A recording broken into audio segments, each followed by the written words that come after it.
Hi friends, నేను మీ రాజీని. Welcome to trendy and healthy recipes. ఈరోజు మనం చేసుకోబోయే రెసిపీ వచ్చేసి చాలా సూపర్ డెలిషియస్ టేస్టీ రెసిపీ వచ్చి ఆవకాయ బిర్యానీ అండి. ఇందులో వెజిటేబుల్స్ అవసరం ఉండదు, నాన్ వెజ్ అవసరం లేదు. సూపర్ టేస్ట్ ఉంటుంది. కేవలం 1 కప్పు ఆవకాయతో మంచి బిర్యానీ చేసుకోవచ్చు. సరే అండి, ప్రాసెస్ చూసే ముందు ఇంతవరకు నా ఛానల్ ఎవరైనా సబ్స్క్రైబ్ చేసుకోకపోతే తప్పకుండా సబ్స్క్రైబ్ చేసుకోండి. పక్కనే ఉన్న బెల్ ఐకాన్ యాక్టివేట్ చేసుకోండి. సరే అండి, స్టార్ట్ చేద్దాం. బిర్యానీ ప్రిపరేషన్ కోసం నేను ముందుగా కుక్కర్ పెట్టుకుని ఆయిల్ వేసుకున్నాను. ఆయిల్ హీట్ అయ్యేలోపు నేను వేరే బౌల్లో పక్కన ఎసరు పెట్టుకున్నానండి. ఎసరు పెట్టుకుని అందులో ఆయిల్ వేసుకుని బిర్యానీ సామాన్లు వేసుకుందాం. స్టార్ ఫ్లవర్, సాజీరా, ఇలాచి, లవంగాలు, మరాఠీ మొగ్గ, దాల్చిన చెక్క. ఇవి ఎసరు మరుగుతూ ఉంటుంది. ఈలోపు ఇక్కడ ఆయిల్ హీట్ అయింది. ఇందులో జీడిపప్పు వేసుకున్నాను. జీడిపప్పు ఫ్రై చేసుకుందాం. జీడిపప్పు ఫ్రై అయిపోయిందండి, తీసేసుకుందాం.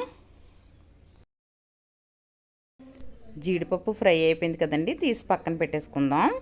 ఇప్పుడు బిర్యానీ సామాన్లన్నీ వేసుకుందామండి. షాజీరా, పెద్ద ఇలాచి, లవంగాలు, దాల్చిన చెక్క, స్టార్ ఫ్లవర్ అన్నీ కూడా బిర్యానీ సామాన్లు లైట్గా కొద్దిగా వేసుకున్నాను. 2 ఆనియన్స్, 4 పచ్చిమిర్చి వేసుకున్నాను. ఇందులో ఆయిల్ తక్కువగానే వేసానండి. మనం నెక్స్ట్ ఆవకాయ వేస్తాం కాబట్టి ఆయిల్ తక్కువగానే వేసుకోవాలి. తొందరగా ఫ్రై అవ్వడం కోసమని ఆనియన్స్లో సాల్ట్ వేసాను. అలాగే ఎసర్లో కూడా సాల్ట్ వేసుకుందాం. ఆనియన్స్ ఫ్రై అయిపోయినాయి కదండి. ఇందులో మంచి గోల్డెన్ కలర్ వచ్చేసినాయి కదా, ఆనియన్స్ బాగా ఫ్రై అయిపోయినాయి. ఇప్పుడు ఇందులోంచి కొద్దిగా ఆనియన్స్ తీసుకుని పక్కన పెట్టుకుందామండి. ఆనియన్స్ మంచి కలర్ వచ్చేసినాయి కదా, ఇందులో అల్లం వెల్లుల్లి పేస్ట్ వేసుకుందాం. అల్లం వెల్లుల్లి పేస్ట్ కూడా బాగా ఫ్రై అయిపోయింది. ఇప్పుడు ఆవకాయ వేసుకుందామండి. నేను 1 కప్పు ఆవకాయ వేసుకుంటున్నాను. ఈ కప్పుతో చూసారు కదా, ఈ కప్పుతో ఆయిల్తో సహా ముక్కలు, గ్రేవీ, ఆయిల్ అన్నీ కూడా 1 కప్పు. అదే కప్పుతో పెరుగు, గట్టి పెరుగు, కమ్మటి పెరుగు. నేను అందుకనే ముందుగా చెప్పాను ఆయిల్ తక్కువ వేసుకోమని. ఇందులో ఉన్న ఆయిల్ సరిపోతుంది. మనం సాల్ట్ కూడా ఆనియన్స్ ఫ్రై అవ్వడం కోసం కొద్దిగా వేసాను. ఆవకాయలో కూడా సాల్ట్ ఉంటుంది, మనం చూసుకుని వేసుకోవాలి, ఎక్కువ వేసేయకూడదు. కొత్తిమీర, పుదీనా వేసుకున్నాం కదా, కొద్దిగా ఫ్రై చేసుకుందాం. ఇప్పుడు 1/2 table spoon garam masala powder. ఎక్కువ వేసేయకూడదు, మరి గరం మసాలా ఫ్లేవర్ డామినేట్ చేయకూడదు ఆవకాయ ఫ్లేవర్ని. గ్రేవీ ఫ్రై అయిపోయింది కదండి. ఇప్పుడు ఇందులో ఆనియన్స్ వేసుకుందామండి. ఇలా కట్ చేయకుండా ఫుల్గా ఆనియన్ మొత్తం వేసుకోవాలి. ఎన్ని కావాలితే అన్ని మన ఇష్టం వేసుకొని కొంచెం ఫ్రై చేసుకుందాం.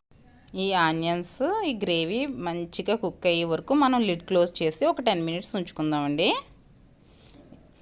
ఆల్రెడీ నేను రైస్ ముందుగానే కడిగి నానబెట్టి ఉంచుకున్నానండి. 1 కప్పు పెరుగు, 1 కప్పు ఆవకాయ తీసుకున్నాం కదా, అదే కప్పుతో 3 కప్పులు రైస్ తీసుకున్నాను. చూద్దామండి. గ్రేవీ చూసారా ఎంత బాగుందో, వావ్ చాలా బాగుందండి. చూసారా, ఆయిల్ అంతా పైకి తేరుకుంది కదా. ఇప్పుడు మీరు టేస్ట్కి సరిపడా మీరు సాల్ట్ అవి చూసుకోండి. కారం అయితే అసలు పట్టదు, ఆవకాయలోనే చాలా కారం ఉంటుంది. ఒకసారి కలుపుకొని మనం పక్కన హాఫ్ బాయిల్ చేసుకుని రైస్ని మనం స్ట్రెయిన్ చేసుకుని నీళ్ళు వాడిన తర్వాత ఇందులో వేసేసుకోవడమేనండి. గ్రేవీలోని రైస్ చూసారా, ఒక 50% ఉడికింది. మనం ఇలా మెతుకు ముట్టుకుంటే ముక్క అయితే సరిపోద్ది. నీళ్ళన్నీ వాడాలండి, పూర్తిగా వాడిన తర్వాత రైస్ ఇందులో వేసేసుకుందాం. నీళ్ళు పూర్తిగా వాడకపోతే మెత్తబడిపోద్ది బిర్యానీ. ఈ విధంగా మొత్తం రైస్ అంతా స్ట్రెయిన్ చేసుకుని నీరంతా వాడిన తర్వాత ఇందులో వేసేసుకోవాలండి. ఈ గ్రేవీలో దాన్ని ఈవెన్గా స్ప్రెడ్ చేసుకుందాం రైస్ అంతా.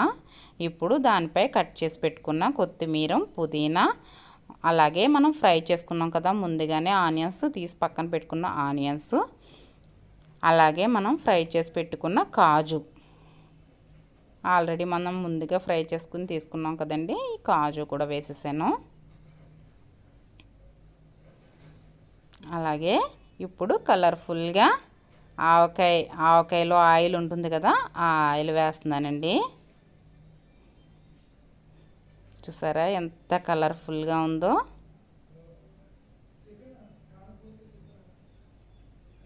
ఆవకాయ నూనె ఉంది కదండి, ఆ ఆవకాయ నూనె వేసుకుంటే చాలా బాగుంటుందండి. చూడడానికి చూసారా, లుక్ వేస్ కూడా చాలా బాగుందండి. టేస్ట్ కూడా చాలా బాగుంటుంది. లిడ్ క్లోజ్ చేసి ఒక హాఫ్ అన్ అవర్ కుక్ చేసుకుందాం. హాఫ్ అన్ అవర్ అయిందండి. బిర్యానీ కుక్ అయిందేమో చూద్దాము. రైస్ కుక్ అయిపోయిందండి. ఇంకా స్టవ్ ఆఫ్ చేసేద్దాం. లిడ్ క్లోజ్ చేసి ఒక 15 మినిట్స్ అలాగే ఉంచుదాం. ఒక 15 మినిట్స్ అయిందండి. మనం స్టవ్ కట్టిన వెంటనే ఓపెన్ చేయకూడదు. ఒక 15 మినిట్స్ అలాగే ఉంచేయాలి. ఆ ఆవిరికి కుక్ అవుద్ది లైట్గా. సర్వింగ్ ప్లేట్లోకి సర్వ్ చేసుకుందామండి. చూసారా ఎంత కలర్ఫుల్గా ఉందో, ఎంత బాగుందో. దీనికి సైడ్న గ్రేవీ కర్రీస్ అస్సలు అవసరమే ఉండదండి. అసలు బిర్యానీ ఎంత ఫ్లేవర్ ఉంటుందో, చాలా టేస్టీగా ఉంటుందండి. ఓన్లీ సైడ్ని రైతా చేసుకుంటే సరిపోతుందండి, ఇంకేం అవసరం ఉండదు. వెజిటేరియన్స్కి ది బెస్ట్ బిర్యానీ అని చెప్పొచ్చండి. చాలా అంటే చాలా స్పెషల్ బిర్యానీ వెజిటేరియన్స్ వాళ్ళకి. చాలా బాగుంటుందండి. ఎంత కలర్ఫుల్గా ఉందో చూసారా. టేస్ట్ కూడా చాలా బాగుంటుందండి. తప్పకుండా ట్రై చేయండి. ఏ విధంగా వచ్చిందో కామెంట్ సెక్షన్లో తెలియచేయండి. ఈ వీడియో కనుక మీకు నచ్చినట్లయితే ఒక లైక్ చేయండి, మీ ఫ్రెండ్స్కి షేర్ చేయండి. మరిన్ని సింపుల్ అండ్ టేస్టీ రెసిపీస్ కోసం మన ఛానల్ని సబ్స్క్రైబ్ చేసుకోండి. Bye friends. Thank you for watching. Please like, share and subscribe my channel.